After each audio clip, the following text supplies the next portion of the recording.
Na tunaposema panda miti, labda maeneo mengine mtasema hatuna maeneo, sawa? Lakini wananchi mmoja mmoja wana maeneo. Na tunaposema panda miti, sio lazima ile miti ya karatasi, sijui miasho, sijui midude gani. Hata mikorosho ni miti. Simamia eneo lako wapande mikorosho mingi zaidi. Simamia wapande miparachichi mingi zaidi. Simamia wapande nini mingi zaidi. Yote hiyo ikikuwa inakuja kuchangia kwenye mazingira.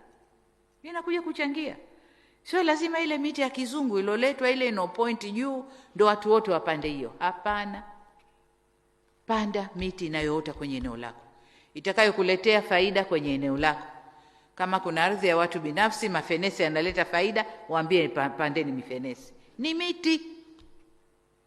Kama wanaweza kupanda midoriani na mishokishoki, wapande. Ni miti. Italeta faida huko mbele.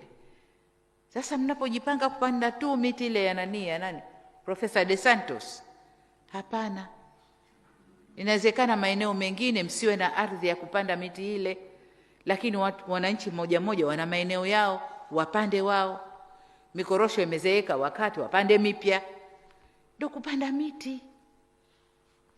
Sasa sisi tukiambiwa punda sauti yake buu, basi ukiulizwa tu sauti ya punda buu, haibadiliki, au punda hawana koo tofauti?